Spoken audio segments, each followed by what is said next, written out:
Last time on the Active Self-Protection Podcast. Our rifles were kind of in the center console with the barrel down because of all the evasive driving. My rifle and Agent M's rifle basically did the exact same thing. They got flung to the other side of the passenger cabin. I glanced at it as I was stopping and just immediately went, that gun is useless. I can't get to it fast enough. So I drew my pistol, and as I leaned out, he looked at his and did the exact same thing. He drew his pistol, and as he drew, that's when he started taking rounds. Hey gang, John Correa is so proud to be a brand ambassador for Heckler and Koch pistols. They're not a sponsor per se, but they have helped us out so much. The whole team, we just drag our HKs around the country to training, to the ASP conference, and we just know that no matter how poorly we treat them, they're going to go bang whenever we need them to. They're incredibly reliable, and they're a joy to shoot. And Paddle magazine release. Please visit them at hk-usa.com, hk-usa.com, and tell them the Ask Podcast sent you. He drew his pistol, and as he drew, that's when he started taking rounds. And one round went across his one of his arms. It was a graze wound. And then another one that impacted the A-pillar, I believe. I think, and I could be mixing the two up, but he had one across his head and one across his arm.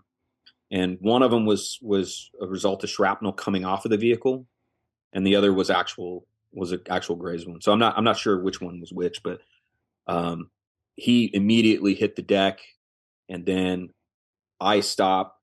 I start to lean out, doing almost the exact same motion, and as soon as I lean out, 2 rounds go right past my shoulder.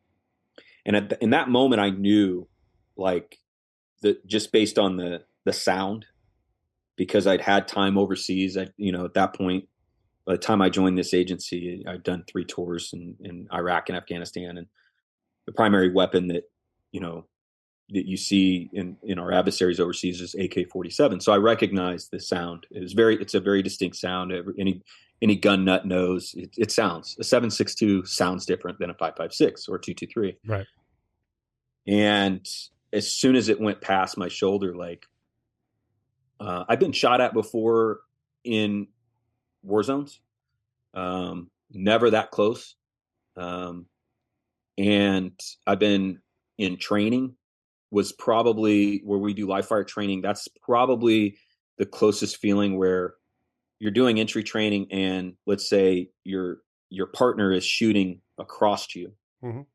He's not shooting at you; he's shooting at a target beyond you.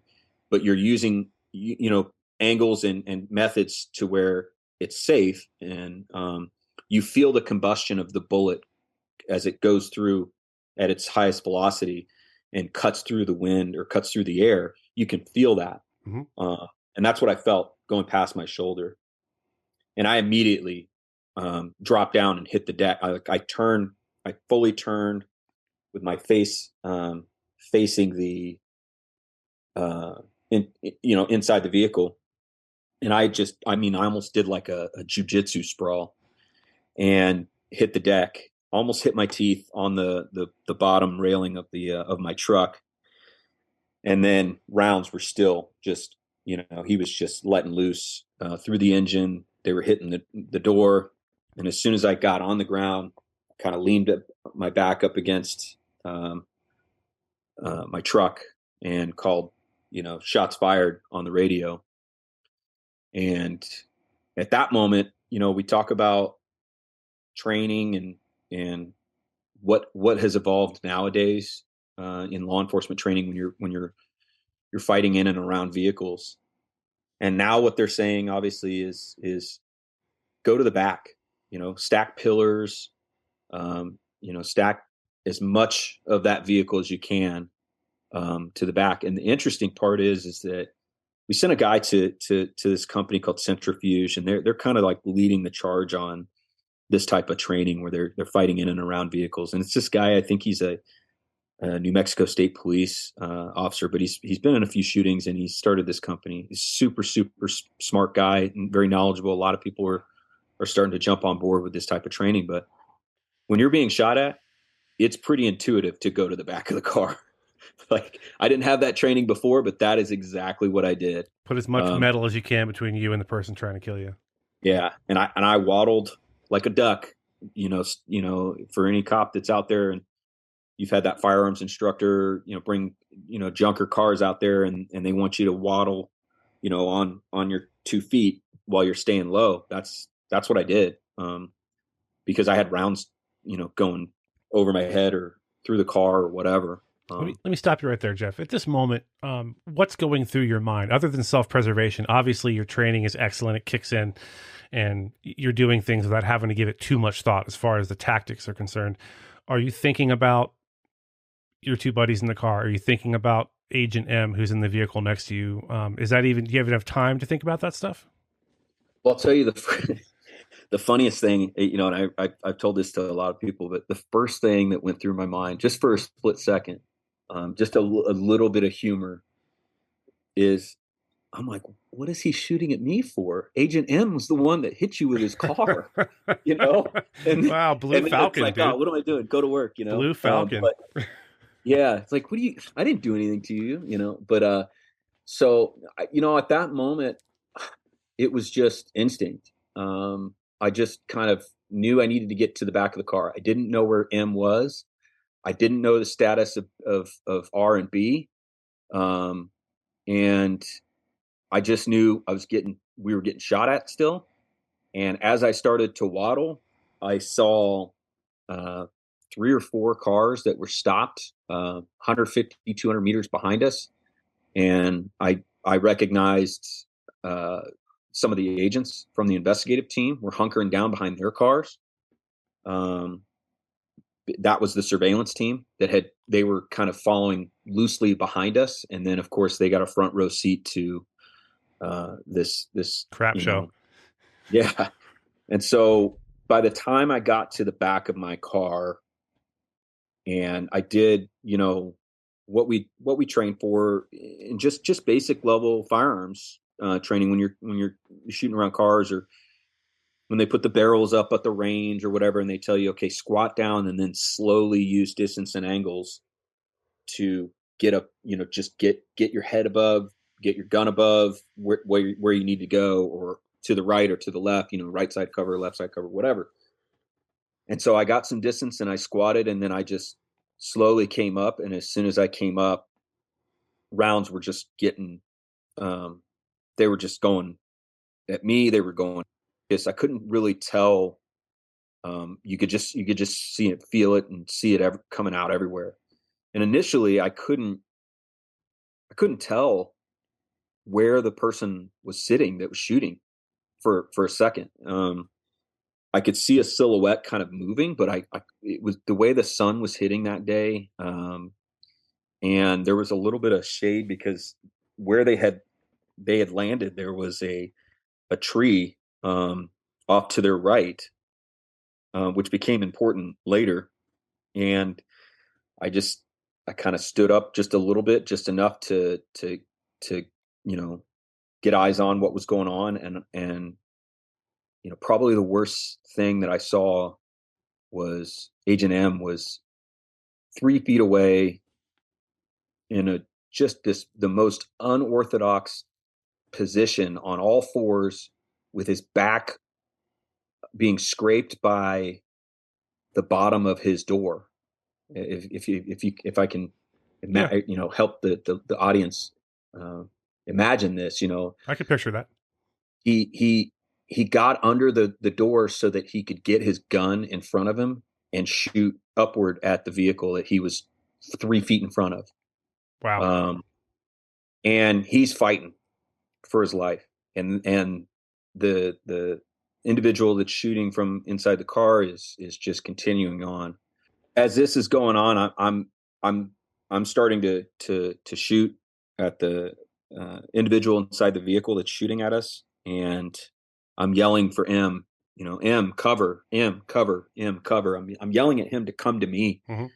And I'm trying to put as much, down range as I can so that he can get out of that situation that he was in.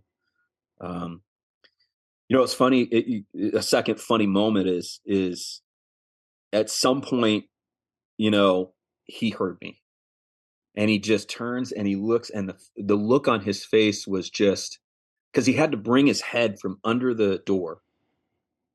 And he looks at me and he's just like, "Oh, dude, you're here," Yeah. you know? Yeah. That's great. And at that point, he starts waddling to the back of his truck, and I'm continuing to shoot. And probably one or two round of my rounds, and I realized where I can see the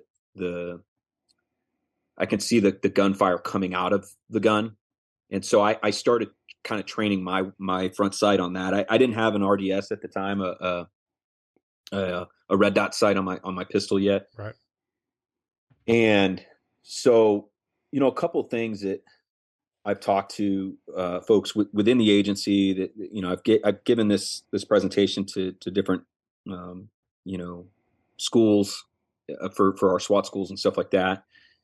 And your body and your mind go into just a unique position when you get into a critical incident.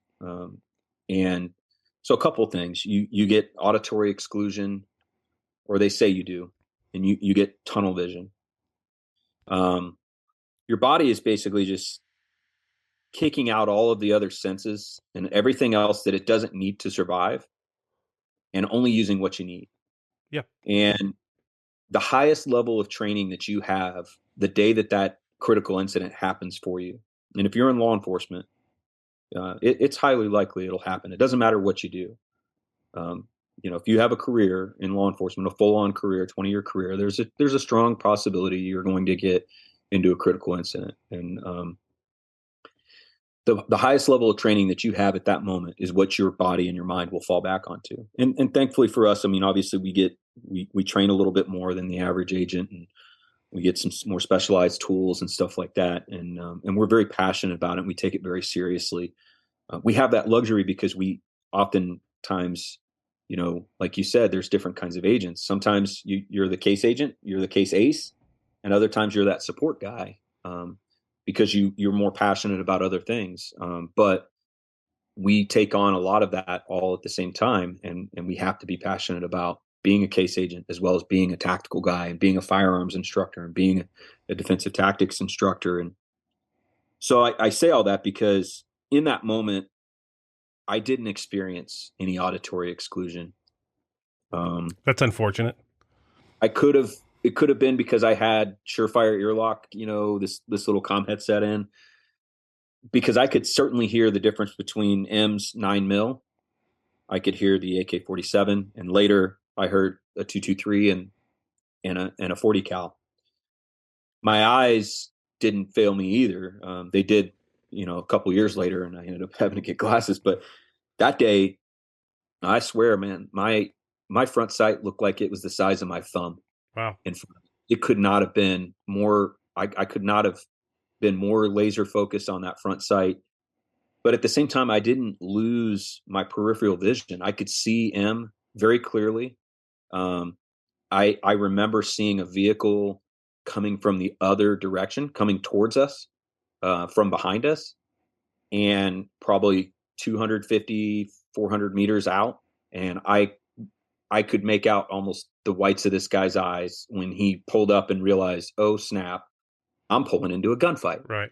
And he J-turned it and got out of there very, very quickly. But there was a lot of that incident, and that the whole thing where it seemed to be a bit of an outer body experience in terms of like seeing things from above, and maybe that's just a little bit of dirty knowledge of after the fact, knowing where everybody was and all that. But once M got back to the back of the vehicle, I ran empty on my pistol. Let me stop you right there again. Actually, how many pistol mags do you have? How do you know how many rounds you have at that point? And are you concerned about running out and conserving ammunition, or how was that working out? So back then, I was carrying a Glock 19, and I ran just your standard Glock mags, which what are they, 15? like 15? Yeah, 15 round mags. Yeah. So of course I knew my first magazine was 16 rounds because like most cops, I load for duty carry. Yeah. And then I had two additional pistol mags on me, and um, no, I'm sorry. Yeah, no, it was two. I had two additional pistol mags on me, and so I didn't really, I don't think I really had a concept just yet in that moment on the first mag reload, um, where I was at yet in terms of ammunition, um, because it was all so quickly. I mean, this thing I've been told, and this was based on Ring camera audio that they somehow managed to scrape up or whatever. But I mean, this thing lasted for 37 seconds, I think it was, That's a long or 40 gunfight. seconds. But it seemed like 5 minutes almost. Um, but when I ran dry, obviously my slide locked to the rear. I immediately took a knee behind my truck. I did probably the fastest emergency reload I've ever done in my life, and um, at that moment, the suspect's magazine must have run dry because he stopped firing for the same time frame where I went down. Hmm. And at that time, I'd have to ask him, but I'm not sure if he did an emergency reload because he went dry, or if he just did a tack reload because there was a lull in the gunfight. But I mean, this was maybe a second. As soon as I got reloaded, I was back up, and as soon as I started to kind of come up from a kneeling position and into that kind of that squatted, position where you're just raising up slowly, um, the a couple things happened. So obviously he started shooting again, which I think we later found out that he was reloading his AK-47 as well at that moment, by happenstance. But the best thing of that was the best thing of this whole event happened right then at that moment, is as he started shooting, and then I started shooting, and Marcus started shooting. In my my peripheral vision, I see the head of B, and then I can see R ran like courageously from that wrecked vehicle to that tree that I mentioned earlier that was just off to their right. Your two friends that you kind of believe very possibly could have been deceased. Correct. There they are. Yeah. And I mean, if you talk to M, and I think you have before, maybe you haven't, I don't know, but from both of our perspectives, I mean, we were lock and step with the same mindset with, like, we just wanted to get done with that gunfight and go go rescue our friends and go check on them and Right. see if we could save them. We both assumed that they had gone through the windshield and that they were dead, At least badly injured, right? I mean, they weren't in shape to come running to your rescue. for sure. I mean I don't know what the speed was that they impacted, but watching it is obviously way worse than it probably was, or I guess we now know that. I'm not sure, but it seems like we were probably going 45 when they hit. Their airbags deployed, correct? I want to say someone told me the airbags deployed, but it was a significant collision. How far back were they from their accident scene to where you guys are having to shoot it? Approximately how far do they have to run? So B ran up the side of M's truck, and he was late, but I ended up seeing him first just because of how my vision was at the time. But because R was driving and he immediately just got out, right? But that was, they went through a tree. But he couldn't get the door open because the tree had kind of pinned his door closed, so he had to like kind of kick it or something. But I want to say it was probably maybe 20 yards, Okay. 30 for R, because he was I would say he was perpendicular at that point. Once he got next to that tree, he was perpendicular to the the front windows, basically the driver's side window. He was perpendicular to that, and like going back to before M, and I didn't realize this until after this had all slowed down and stopped. But at the moment that I came up to the back of my truck, and I looked and I could see him, and I'm shooting.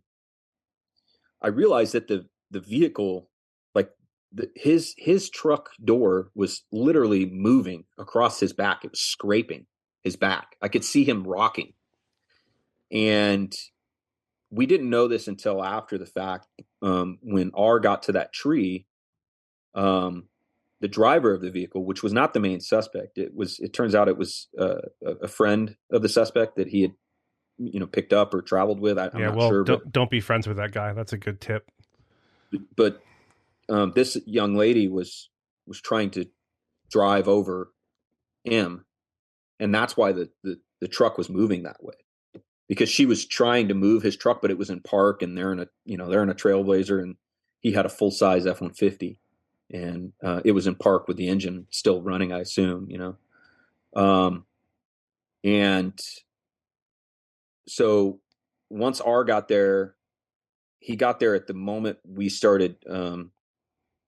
The suspect raised his rifle from within the car, and he saw that from his angle, and so he started shooting almost simultaneous to the suspect shooting. He's shooting a rifle? R? No, he was shooting a pistol. He was Okay. shooting our prior agency issued DAC 229. Yeah, great. Yeah, Not a fan. I wasn't a fan. yeah. And so he saw the rifle being raised, and then he started shooting. The suspect started shooting, and of course, Lucas and I started shooting back again for the second volley, and then B was his position on the passenger side of Marcus's vehicle. He really didn't have a whole lot of angle, and so he only took, I think, a couple of shots because he just didn't have a good angle. Right. And he was the only guy. Unfortunately, he was the only guy that was able to get his rifle. So as it continues for whatever it was, 3-4 seconds, eventually it stops. The shooting stops, and of course, once it stops, M and I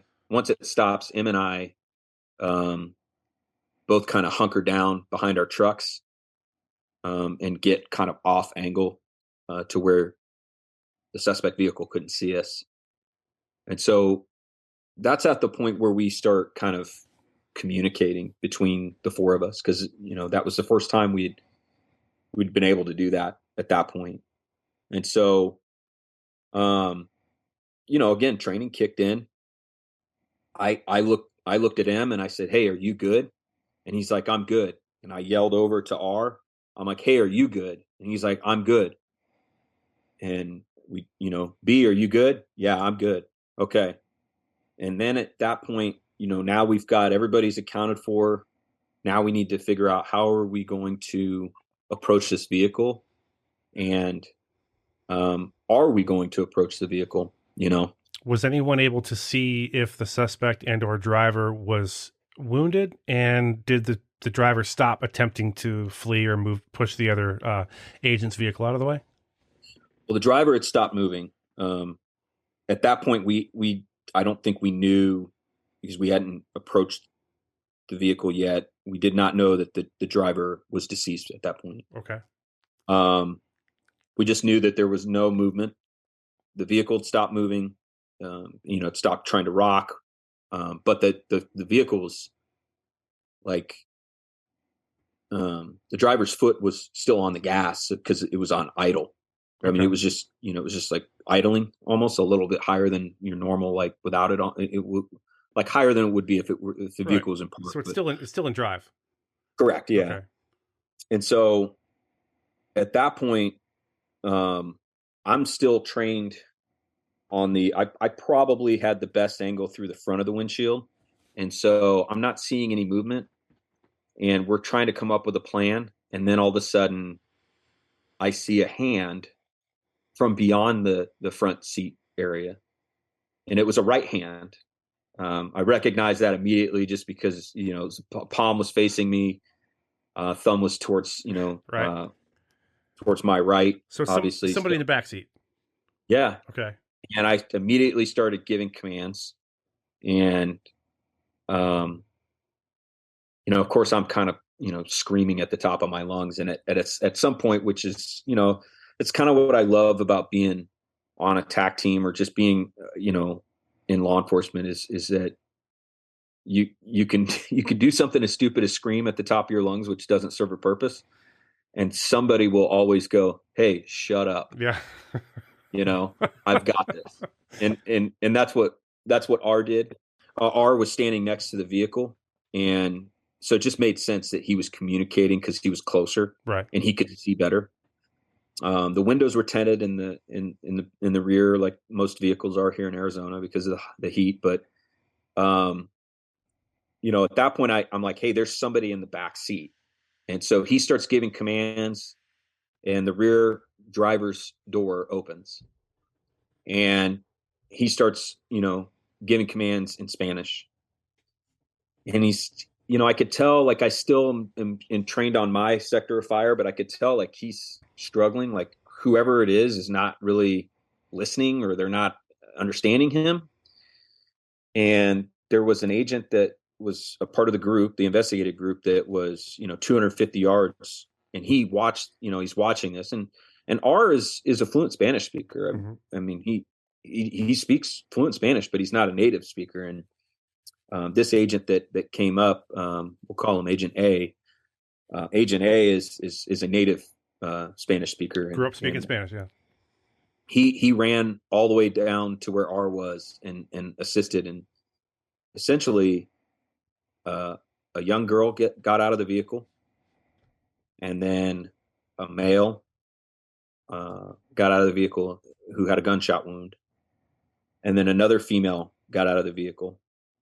And we came up with basically a plan. They moved, those three folks all the way to Agent A's vehicle, where he started giving uh, aid to the gentleman that had the gunshot wound. And then we were, back at kind of square one again. And so we started going back and forth, and decided that we had already set up what we would call a combat L, if you can picture that. So you have me, M on the short axis, and then B and R on the long axis. So uh, me and M are pointing straight, and B and R are pointing to the left, I would say, to form that L. Right. So we were getting ready to move, and I said, "Oh, hold on just a second. If I'm going up there, I'm going to go get my rifle." Yeah. I mean, why not? So I waddled all the way over, and uh, got got on my knees, and reached all the way in, like below the floor. And I basically stayed as low as I could. I managed to snag the sling of my rifle. I grabbed it, got it out, and then I pushed over to M. Sorry, I leapfrogged M, and I linked up with B, and then M leapfrogged me and B, and linked up with R.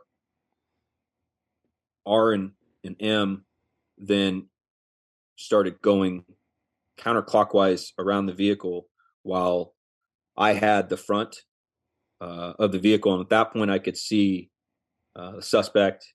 I could see the AK-47 in the center console. His hands weren't on it, but they were close enough to be uncomfortable. Is he moving, communicating, bleeding? What's he doing? He wasn't. He wasn't moving much. I mean, he was kind of like groaning, I suppose. And I could see the driver was not moving at all. I wasn't sure what her status was at that point yet. And so as they rotated to the rear of the vehicle, obviously we had a bit of a crossfire issue. So as B and as Agent R and Agent M get to the rear, every window that they pass, they're breaking windows to clear out, so they can see, because it's all tinted windows. And so as they get to the rear, then B and I come off onto the driver's side, and hold it from that point. And then once they get to the passenger side, then we rotate it back to the front of the vehicle. And so they open the door. And actually, let me go back. When we rotated to the driver's side, I broke the window of the driver's window and could see that the driver appeared to be deceased. It was very obvious. Um, and the passenger who ended up being our main suspect was kind of moving, groaning. His eyes were open, and then there were, it was kind of rolling back in his head. I thought he was expiring, to be honest with you. And as they rotated around, we rotated to the front of the vehicle again.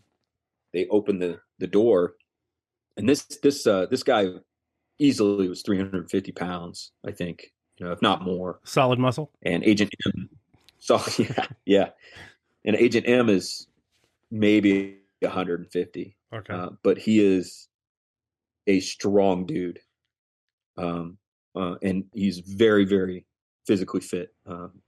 Probably one of the most physically fit dudes on our team. Actually, him and R, even though R had basically just gotten into a major car accident, and he was injured. Both of them are actually, the most injured out of all of us, I think. But so Agent R was like, "Hey, Hemp, I'm gonna grab the rifle and just take it out of the equation." And I said, "Okay, 10-4." I said, "Just keep your head low because I'm not moving my rifle. If he moves at all while you're in there, I'm going to shoot him." Mm-hmm. And that's the trust that we have is, he's like, "Yep, Roger that." And so he kind of leans in under, and I keep my rifle trained on suspect, and he grabs the gun, dumps the mag, pulls the magazine out of the rifle. He doesn't rack the slide, and he just tosses it back towards the rear passenger side of the vehicle. And then at that point, Agent M did your standard like vehicle extraction of a suspect that I know you know the technique, but he basically pulled him out, got him on the ground, handcuffed him, and then rolled him over. And as soon as he rolled him over back on his back after he'd been handcuffed, just a pool of blood came out from the back of his, what I assume was his head. And Agent M is a medic, or he was. At the time, I think he was still certified, but he has a military background. He's an EMT, and this guy was just trying to kill him, and he went straight into medic mode. Yep. And he starts kind of assessing him, and then realizes that he needs to get his medic bag, and so he gets up to go get his medic bag. And at that point, like, Phoenix Fire Department was like, we could hear sirens coming from every direction. Phoenix Fire Department had just showed up, and he was, almost simultaneously was walking to his truck to go get his medic bag. And he said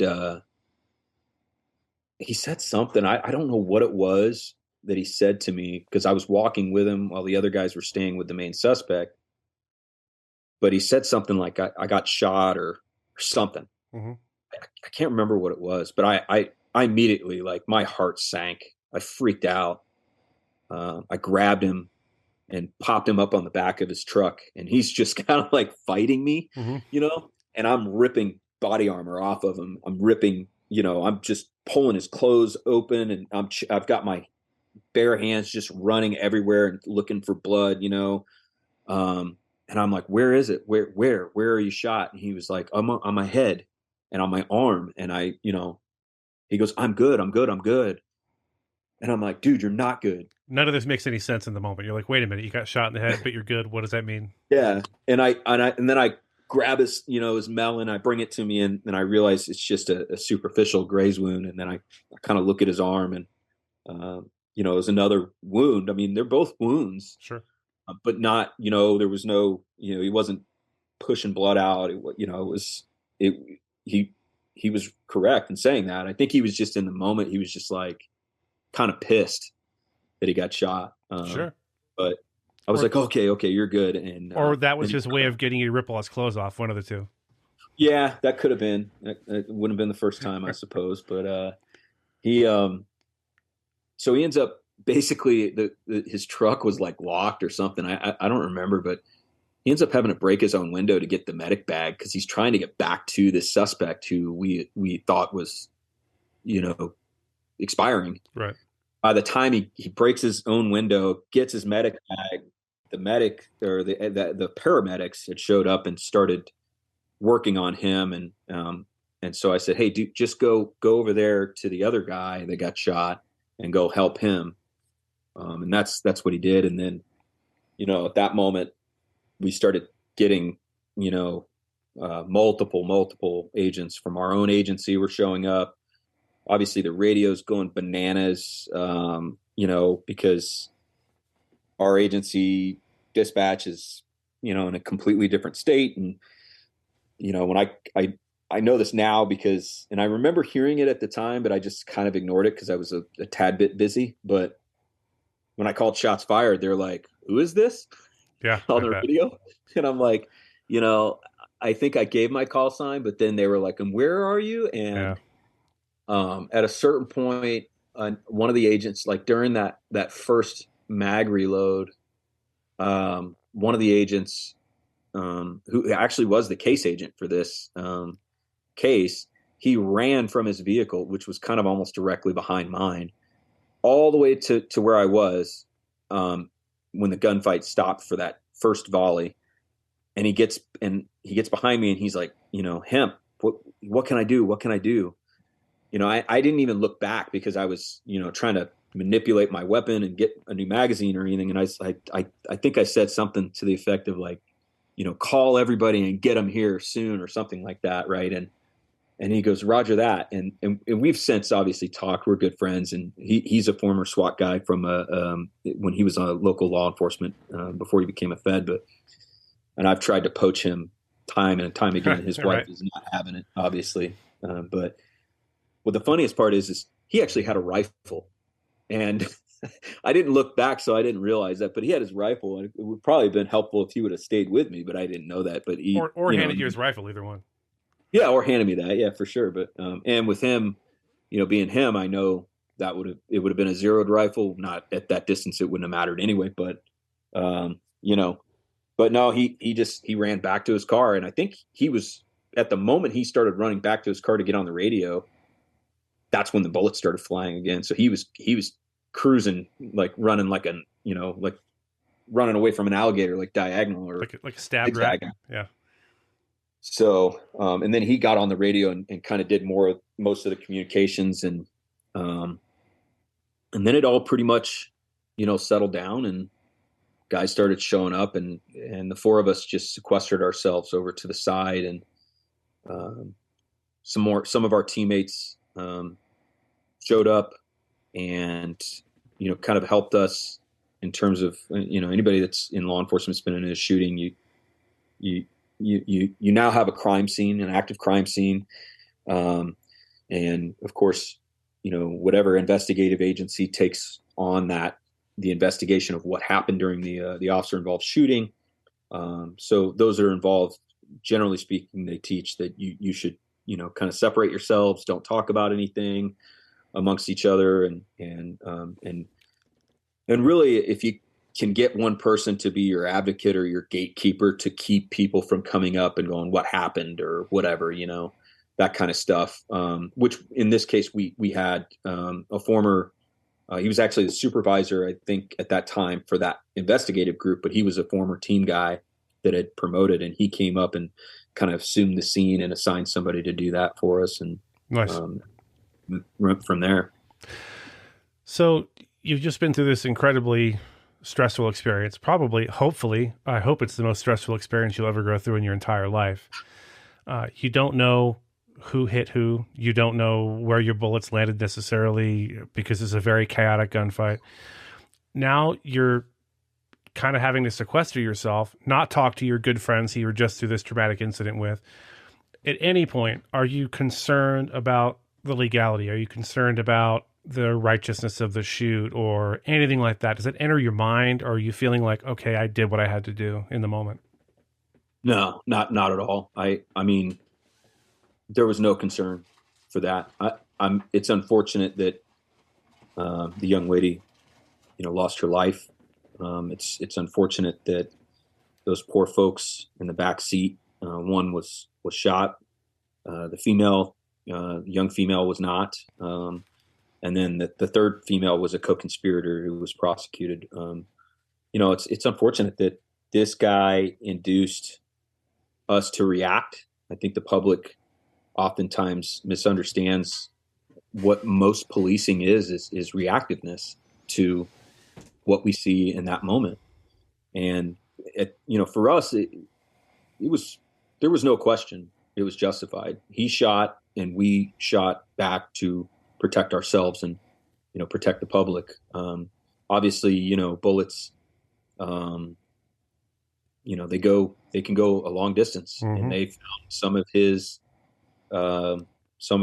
in faraway places in that neighborhood. I don't know if they found any of ours. I if you look at the windshield from the photos, and I think you've probably seen it back in the day when it first happened, Yeah. but we had pretty solid shot groups, and we were very, very accurate. In fact, we shot him in the head twice, and the bullets, just by pure physics, the angle of the windshield, and the fact that they're hollow points. My theory is, and again, I'm not a ballistics expert, but anytime you're shooting into a windshield that's angled, right? It's the bullets inevitably typically goes down. Mm-hmm. It hits from the outside going in, right? At an angled windshield, it'll go in and then down. And if you're shooting out, it goes out and up. I believe I'm correct on that. But I think that it was obviously either M or myself that shot him. Obviously, the two that went to his head, or it could have been one and one. I don't know, but the physics of it is the bullets lost the projectiles lost velocity. They changed trajectory probably ever so slightly, and once they reduced their velocity and they impacted him in the head, by the grace of God, it didn't penetrate. It penetrated the skin, fractured his skull, and then traced on the inside of his skin around his skull and exited out the back. Basically scalped him, more or less. I mean, he still had, you could tell where they entered, and that's why when we pulled him out of the vehicle and the pool of blood that we saw, it might actually have been from I think he might have got shot in the cheek or something. That would have probably been from Agent R, but he had some, multiple gunshot wounds to his shoulder. And keep in mind too, I mean, for those cops out there that haven't been involved in a critical incident or a shooting, I would emphasize that it's great for you to do your quarterly qualifications. That is a measurement of you demonstrating that you fundamentally understand how to shoot a pistol accurately. That day, by the way, it's a snapshot of where you are as a firearms instructor. I can say this with confidence. It's a snapshot of where you are in that moment. 3 months later, if you haven't practiced, you're not going to be as good as you were 3 months before. It's just a simple fact. Yeah, and what I would encourage people to do is those are quals, whether they're quarterly or biannually or whatever it is. If you're a firearms instructor, you should be having your students shoot, move, and shoot moving targets. 100%. There's ways that you can get. I mean, there's simple apparatuses you can construct out of very little material where a target can rock back and forth. Yeah, or at least there's metal targets you can get that move, that kind of stuff. But when you're shooting at a static target, it's one thing. Um, but this guy was moving, and we could see his silhouette moving inside the vehicle because he was trying to avoid getting shot, just like we were. But our training kicked in, and I assume he probably didn't have very much training. The other aspect of this that I think is worthy of emphasizing is that we talk about tactics and shootings from bad guys, right? So a couple things. Law enforcement, for some reason, is under this illusion that bullets can't go through things, right? Like hallways or walls inside of a home, right? And they can. I mean, spoiler alert, they definitely can. They have, right? And also, they can go through glass just the same. What we don't see a lot of, and I think it has to do with the psychology of humans, wanting to see a target to shoot at it. 99.9% of people will not shoot through a wall because they can't, positively identify their target, whether they're a bad guy or not. It's just a weird phenomenon that I picked up on. Same thing occurs with people in vehicles. Like, most people would not have the wherewithal to shoot through the windshield while seated in a vehicle. Most bad guys wouldn't, right? Unless they thought about it. And we just happened to find the one guy that probably thought about it and said, well, of course these bullets will go through this glass. It's an AK-47, right? And I say that because, oftentimes I think in law enforcement, we get into this mirage of thinking that there's some perfect way that's going to save our lives and some sort of tactic or some sort of thing. And it doesn't exist. I've been doing this 18 years. There is no perfect way outside of wearing a full ballistic suit, or, somebody that magically has ballistic walls inside of their house, right? Like, you have to go with the safest method that you can find at that moment. And that's what we did. I mean, and we learned a lot from this. We changed the way that we operate in terms of our team. A call out like this, probably back in the day would have been, maybe 6 dudes at best. And there were supposed to be 6. Unfortunately, some other, events happened that the morning of that operation. And 2 of those guys were pulled away only to go to another event for their investigative groups. And then once they got there, their boss was like, "What are you doing here? I thought you guys were out on your thing with the team." And they're like, "Oh, we thought you needed us here." And he's like, "No. I assumed you were going to be gone," kind of thing. And so then they rush to get to where we were, only to be about 5 miles away when they hear shots fired, shots fired, shots fired. And, obviously I know the 2 guys very well, and we've talked, and just hearing that, I felt bad because they weren't there and they had to go through the emotions of just the chaos of where are we, what street are we on?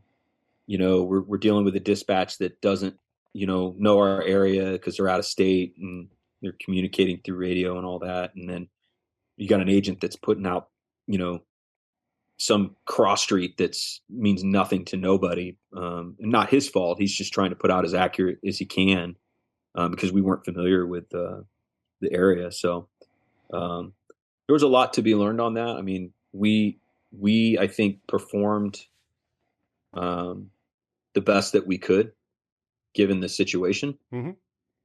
And I think that if we would have done it any other way, if it had gone any other way, we probably, one of us would have lost our lives. If we would have stopped him on the street at the traffic light, not knowing that he had an AK-47. I mean, it sounds crazy to say it, but the best case scenario, and we've thought about this time and time again, and the best case scenario was how it occurred, unfortunately, because that was the best case for us to survive and win, and go home. Before we talk about lessons, I want to just mention, not long ago, John and I on the main channel on one of the badge cam videos, we covered a Las Vegas Metropolitan Police officer who stopped a DV suspect. And I made the point in that video that he did everything right. His approach was correct on the traffic stop. He used the B pillar. He used light. There was one microsecond that maybe he should have recognized, a sign that bad things are about to happen, but I'm not going to go back and judge him on that.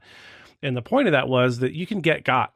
You can do everything right. You can train, and use every advantage, every position of advantage, every light, every weapon, every tool in your arsenal, and every tactic you've ever learned, and still end up losing one of these.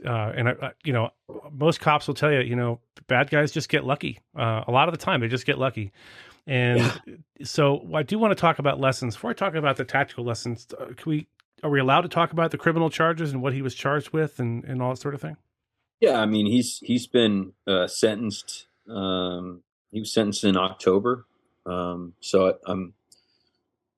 He was charged with. So initially, Phoenix Police Department assumed the investigation for the officer involved shooting. There were some hiccups with that, some political things.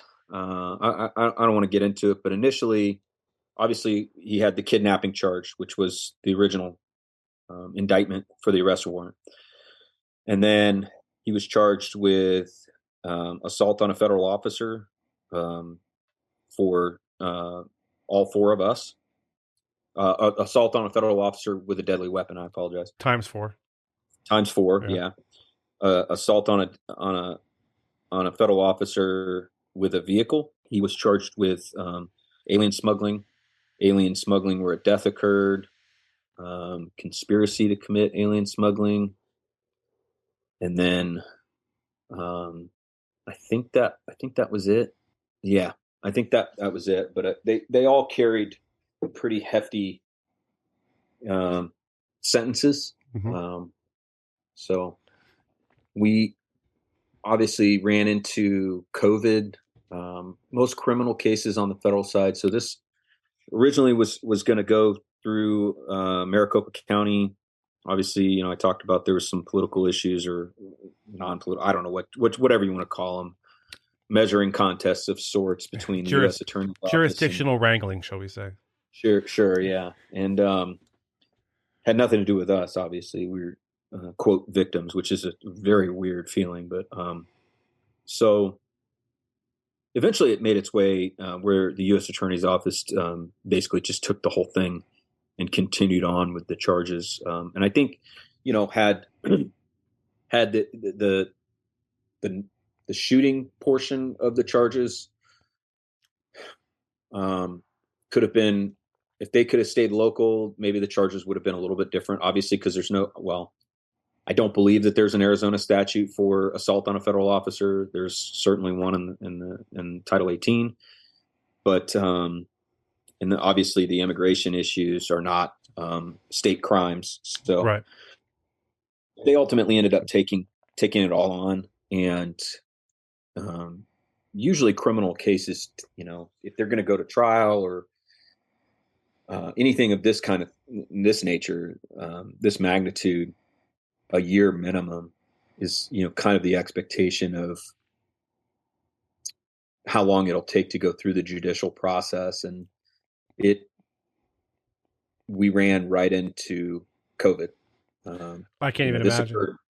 This occurred in actually April 11th of 2019. Funny enough, because my son was born April 11th of 2021. So,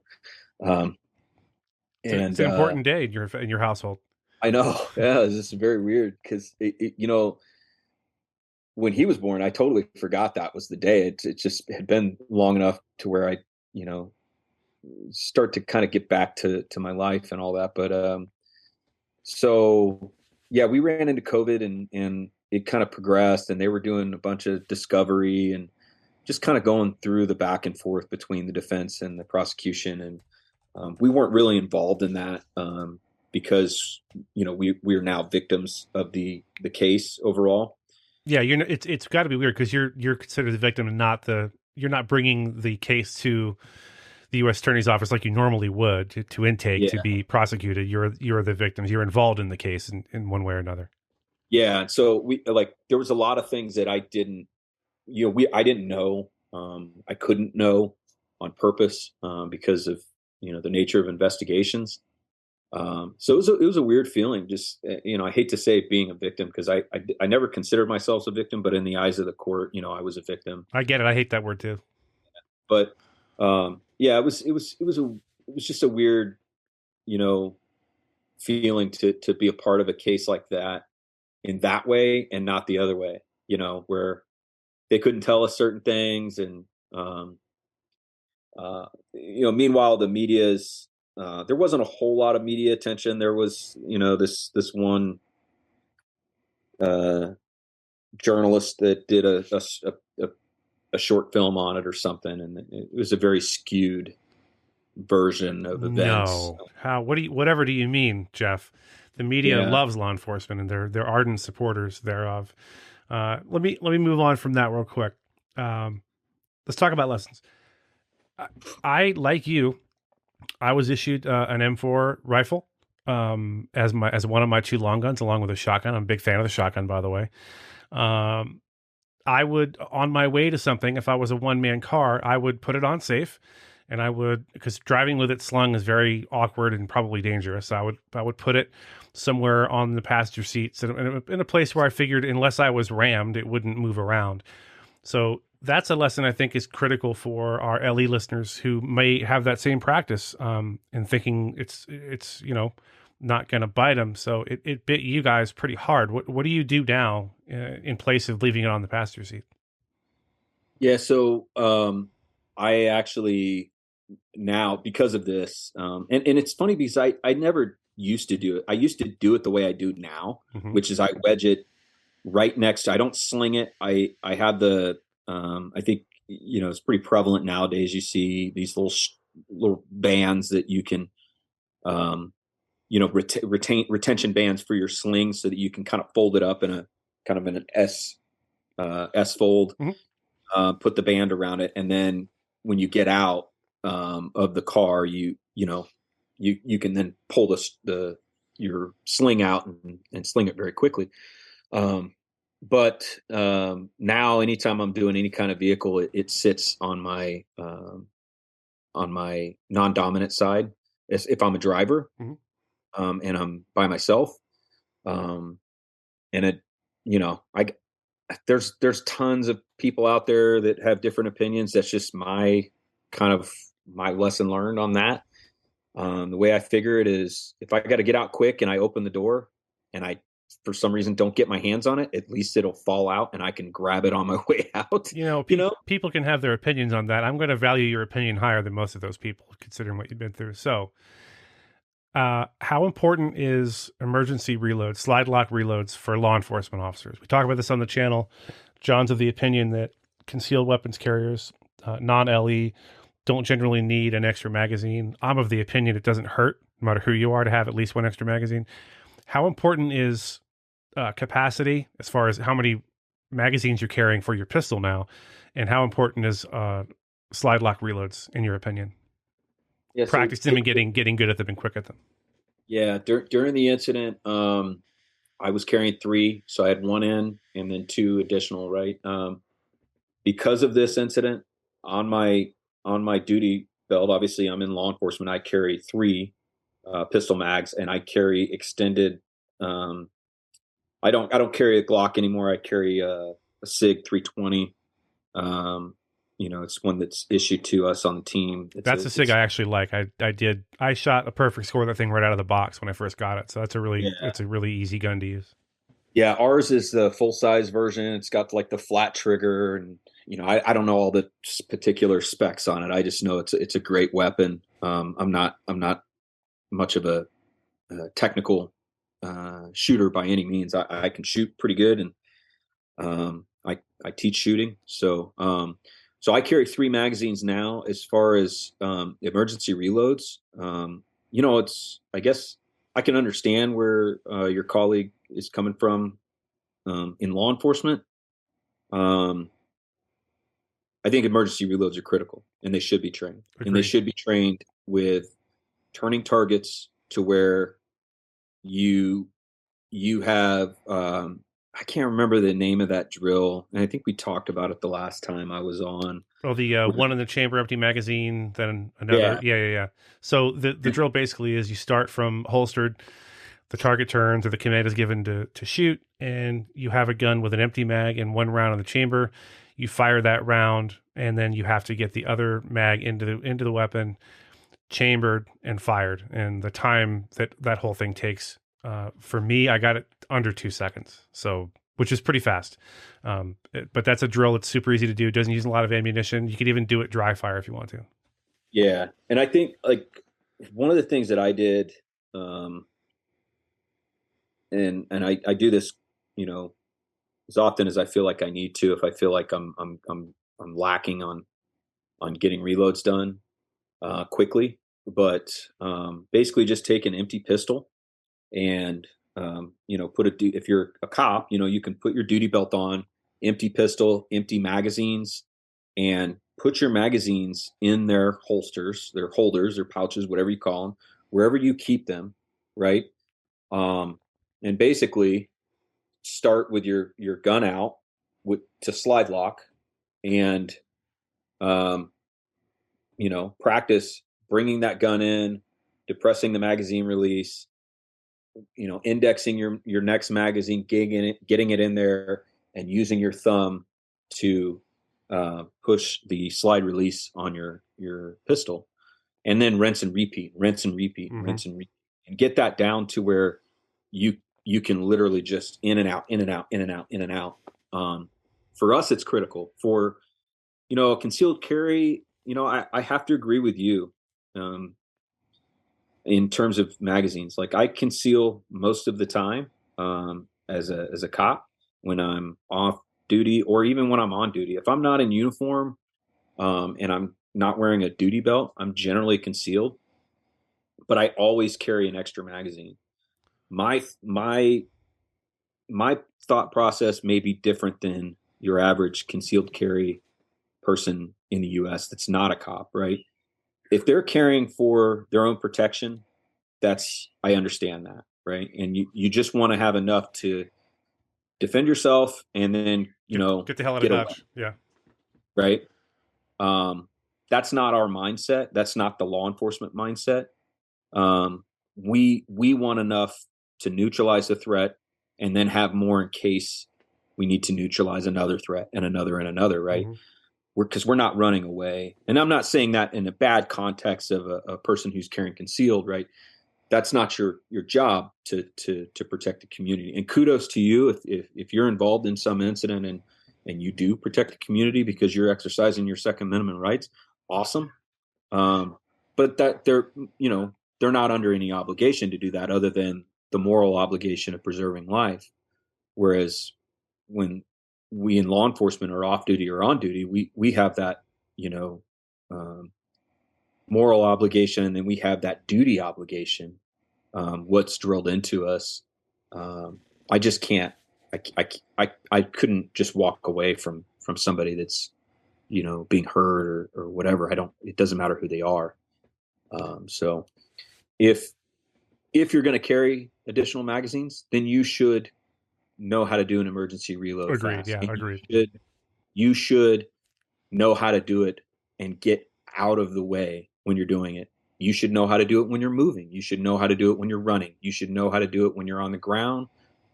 The awkward positions, and anybody that's been to any kind of firearms training where they're teaching you how to shoot in very unconventional positions, Mm-hmm. those are positions that you should be practicing every facet of your training in, because you may find yourself in those positions one day.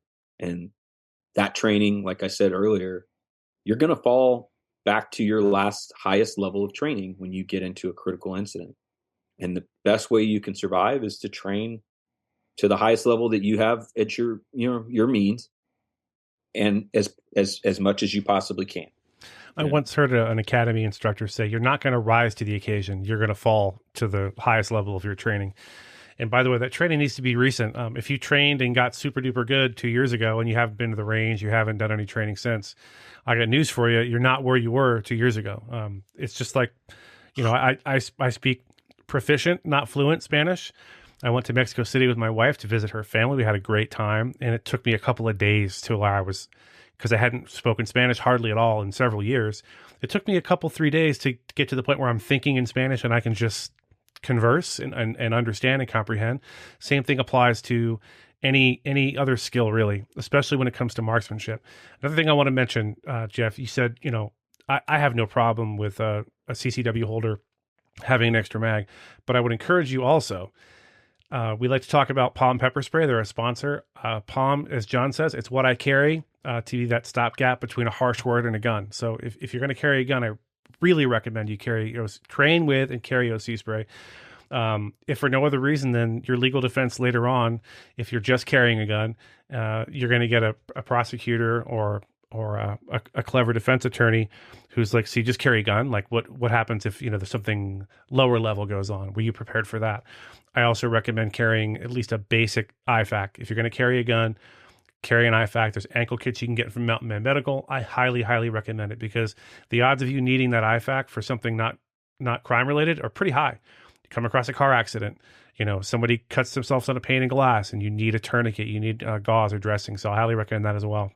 Before we part ways, Jeff, is there anything else you wanted to talk about? I don't want to leave anything out. Yeah, I mean, we didn't kind of talk about what this individual got. Oh yeah. So he finally decided to take a plea, and in October he was sentenced, and he got 36 and a half years. And I believe he has to serve every day of that before he's even eligible for parole. Yeah, it's I believe Fed time, baby. Fed time.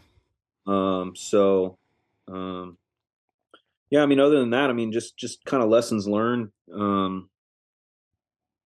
We talked about kind of mag reloads, and the medical stuff. I mean, I carry it, but again, it is our profession, and I get it. Sometimes we're nerds about this stuff, and we're paranoid that something bad is always going to happen. That's just the downside of being in law enforcement is we always see kind of the worst of humanity. Yep. But we're always trying to be prepared to help the worst of humanity as well. And I carry IFACs, I carry tourniquets in every vehicle, and I mean, just my duty vehicle, I have like 5 or 6 of them hanging around different spots. And that's another thing that I learned with shooting in and around a vehicle is I've got, for those cops out there, I know like local law enforcement that are in marked units that they have a cage in the back where they can't do this. But for us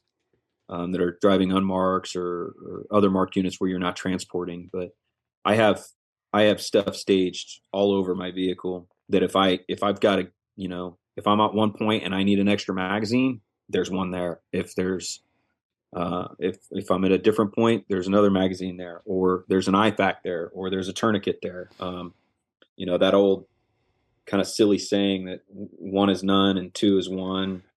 And 6 tourniquets is 3, I think. I can't. Yeah, so whatever the math is, but I think just being prepared for that day and training, take advantage of the training. If you're a cop, take advantage of any training you can get, any additional training. Go to those instructors that are teaching you or training you, and ask for additional training. If you got to do it on your own time, man, it may very well save your life. It could save somebody else's life. And the same thing with CCW holders and stuff like that. Look, if you're going to carry a gun and you don't train on it, then you shouldn't carry it. Yeah, you're not helping anybody. That's my opinion. Yeah. And like Mike said, if you haven't shot in 2 years, don't even carry it. Just go train. Get go some find training. a place to train, find an instructor. Otherwise, you're kind of being a detriment to yourself and others if you're carrying a firearm without any training. If nothing else, pick up a Mantis. At very least, pick up a Mantis and do some really advanced dry fire. Do something. And you know what you're not good at. All of us, even cops, know what we suck at, and we don't want to work on the stuff we suck at because we suck at it. But that's all the more reason to work on it. Last thing I want to touch on real quick, Jeff. We talk about emotional and spiritual fitness a lot on the main channel. I've known Jeff for several years now. I know he's a committed Christian. He has a strong relationship with Jesus Christ. He has a good relationship with his family. How important is that to you, Jeff? In that moment, the point I try to drive home is in that moment when there's AK fire coming down range at you from 8 yards away, what you don't want to be thinking is, I don't know where I'm going if I die. I don't want you to be thinking, oh man, I was rude to my wife on the way out the door and I didn't get a chance to say I'm sorry. How important are those things to someone like you who's been through that? Well, it's funny that you say that because, I meant to bring this up earlier, but I've been married for 21 years, and my wife and we get along really good. We rarely argue. We rarely fight. We've got 3 kids. And the night before that operation, we got into the dumbest argument. I mean, it was like I was trying to get to bed early, and she was like blow drying her hair or something silly. And she was like, "No, Die Hard is not a Christmas movie." Yeah, but she was just making noise in the bathroom, and I couldn't get to sleep. And so we got into an argument the night before, and we ended up getting through it, but it turned into just a bunch of silliness, to be honest with you. But the next day, obviously I wasn't thinking about that during the event. I wasn't, I was just trying to survive. When it was done, and I called my wife, the first opportunity I got, and kind of let her know. And she's like, "Okay, are you okay? Is everybody okay?" And that's the one thing I've learned as a cop, is on the night before something major like that, like we're not gonna start fights. We're not gonna fight about anything. It's just like, I don't know if it was a bad omen. I don't really believe in omens, but it just, like you said, that I don't want that to be the last thing, and shouldn't fight at all anyways, but it happens. As far as the spiritual or the mental health aspect, that like, we've had some ups and downs with this case. I think all of us have stuck together, the 4 of us, and then the other agents that were, not directly being shot at, but that were there in the back. I mean, we've stayed in obviously constant communications. We're still on the team together, and we still talk all the time. And like, there's other guys that have been through way, way, way worse stuff, especially in local law enforcement, that see way worse stuff than we have. And one thing I was listening to a podcast of a guy who was a former team leader for Mesa Police Department SWAT team, and he was struggling for a lot of years with a lot of the horrible things he'd seen while he was on patrol and while he was on the SWAT team. And it took him a long time to go find somebody to get counseling. And, just for those folks that are involved in any kind of critical ones, whether you're a cop or not, like, just being an investigator and dealing with victims of trauma, we should know better as cops. We should know that we can't go it alone. And oftentimes we're so pre-programmed to compartmentalize these types of emotions that we don't seek out help when we need it. But I would encourage anybody, just, find somebody, find a counselor, find a therapist if you need it. If you're not sleeping, if you're not eating, if you're drinking too much, you should be, as an adult, you should know well enough when your body and your mind are out of sync with what you normally are. Sure. And when they are, you should go get help, and don't feel ashamed to get help. And I got some help here and there, and relied on God and my wife and my family and my priest to get through some of the issues that I dealt with this. But that was enough for me, and I drove on. For the next guy, it may not be, but they've got to be willing to get help and not feel ashamed to get it when they need it. That's as good a place as any to wrap this up. Jeff, I want to commend you for your courage in that incident. I want to commend your teammates for the courage to come out from behind cover and run up there to cover you guys. I think it's incredible. I never went through anything quite like that. I got vaguely shot at once, from a distance. We never did find who it was. What an amazing story. I want to thank you for the courage to come on and talk about this with everyone. I hope you have a wonderful rest of your day, sir. Folks, don't forget to stick around for our interview with Stephen Gutowski. It's always a good time. Jeff, thank you so much. Hey, thanks, man. I appreciate you having me on. Alrighty, and welcome back to the Gutowski Files featuring Stephen Gutowski. Stephen is the founder of TheReload.com and the host of the Weekly Reload podcast. Stephen, how are you, sir?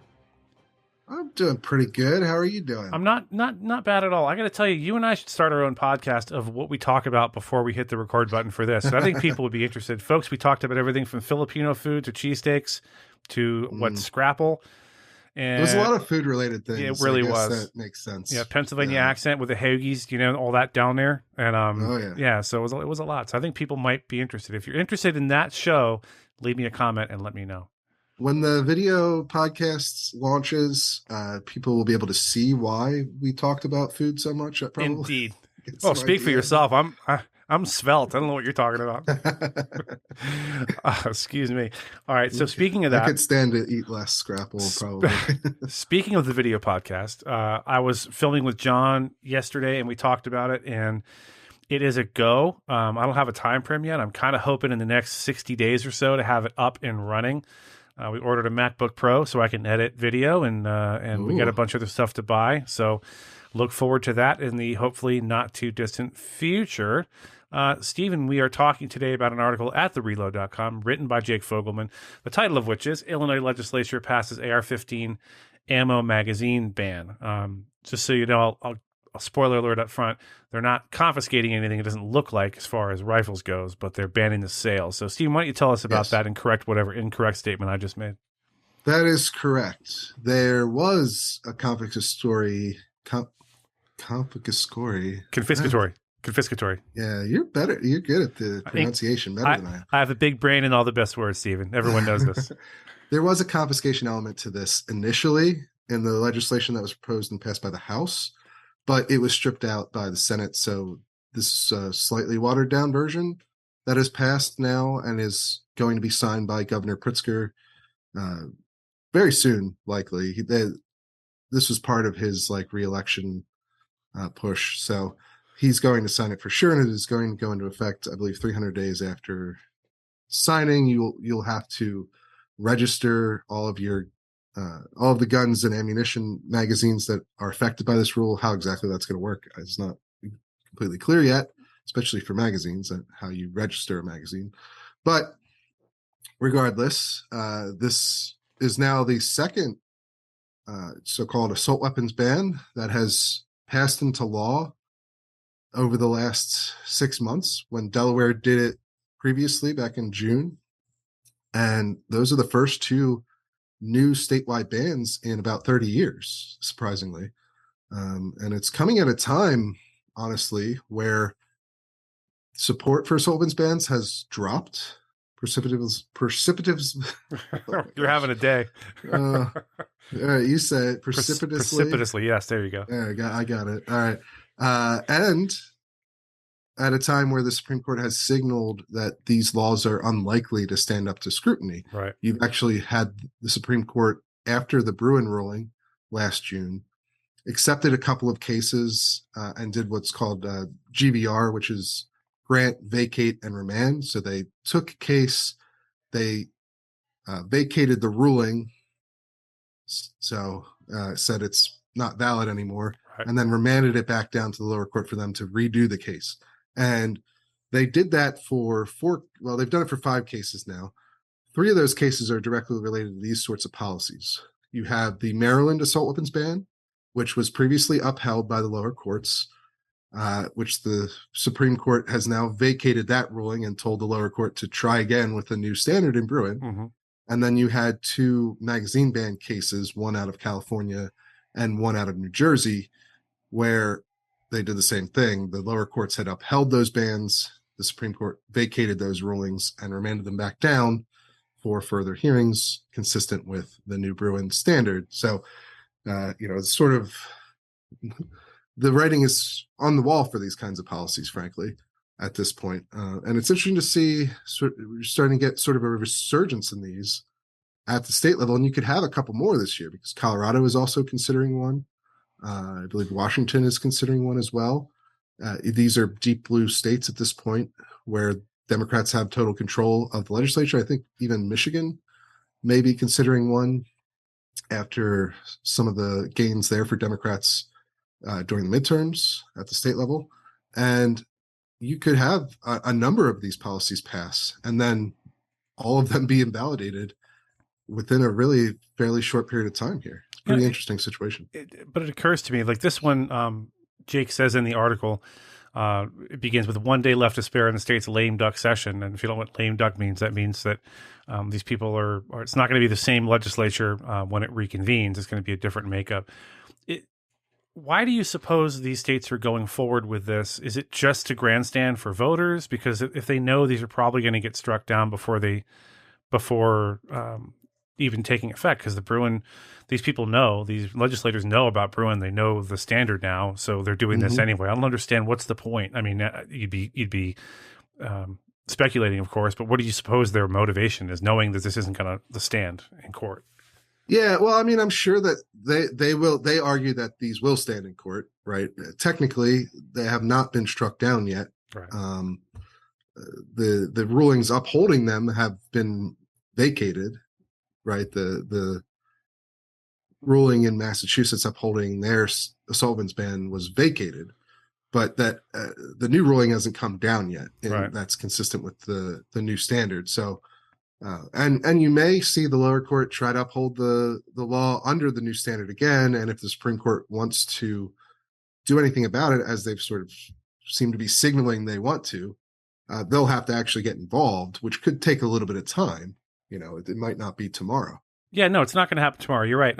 This stuff takes a lot of time. I don't know if folks know, but getting a case through the court system and to the Supreme Court is not a fast process by any means. So there could be a period of time where people are subject to arrest or God knows what as a result of these laws before anything can be done on the federal level. Absolutely. And you've seen that already with the New York response bill to Bruin, because Bruin, if we remember, was about gun carry and about, not that how it's a constitutional right. And you can't subjectively deny people that right, and you can't pass absurd restrictions that go, it would say most everywhere is a sensitive place and you can't carry a gun there. Right. There's all this stuff is in Bruin, and New York and New Jersey, which actually New Jersey just had its Bruin response bill that sort of copycats the New York ruling, or the New York bill, blocked as well by a federal court.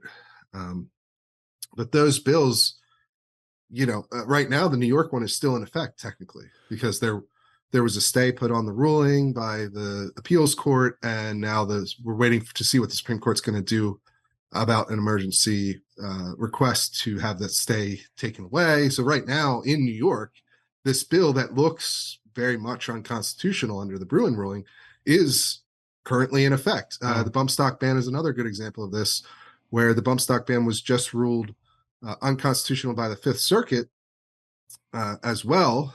And that took years, right? The bump stock ban went into effect in 2018. So there is sort of a short term where people in Illinois are going to have to deal with this, regardless of whether or not the Supreme Court or somewhere along the line, the federal courts eventually strike down this law.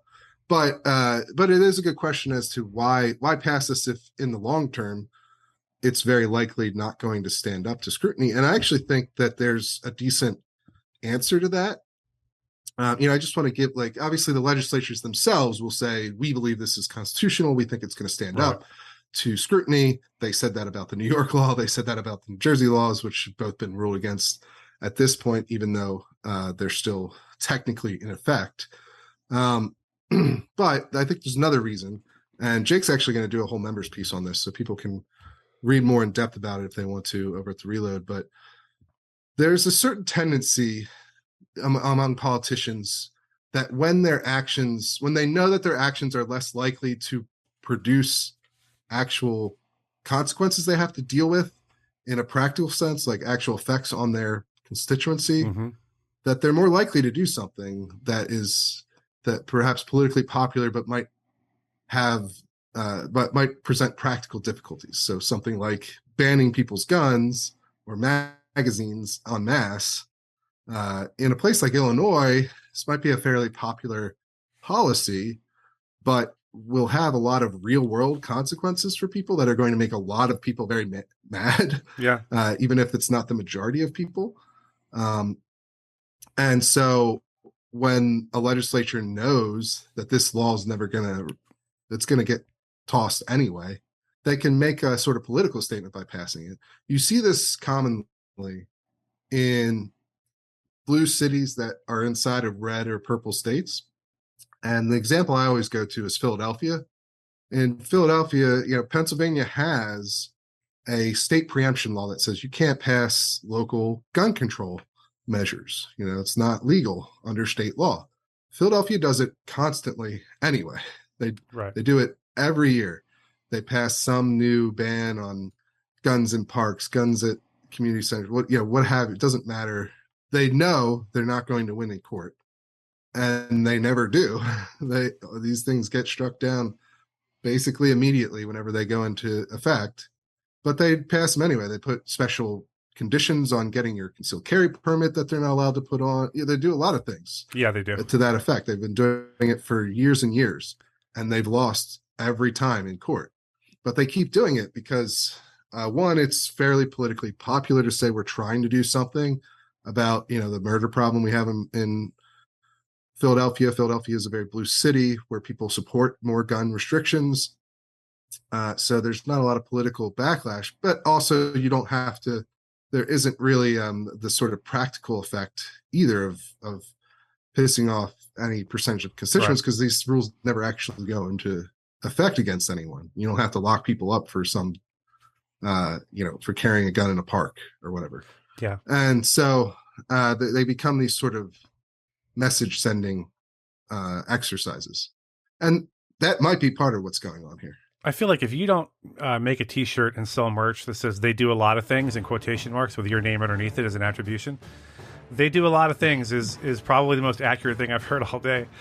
Listen, folks, this is emblematic of why the Reload exists, why active self-protection exists, the NRA and other organizations, because this fight is never over. We're never going to cross the goal line and spike the football. Bruin is as close as we're going to get to something like that. But there will always be challenges to the Second Amendment. Therefore, we need to be ready to give a defense for why it's important to have. One of the things you can do is go over to thereload.com and consider getting a membership. I make it easy for you, folks. If you go to the description of this show, there is a hyperlink, Stephen, to thereload.com where people can go over and check it out. So do me a favor and check that out. For more on this article is free, so you don't have to pay a dime to read it. There's a lot more information in the article by Mr. Fogelman that we didn't get to cover, so go over to the Reload right now and check the rest of that out. Stephen, thank you so much as always. I will see you next week. Absolutely. Hey friends, this is John Correa. If you like the podcast, if it is bringing you value, do me a favor and leave us a rating and a review. It really helps us out.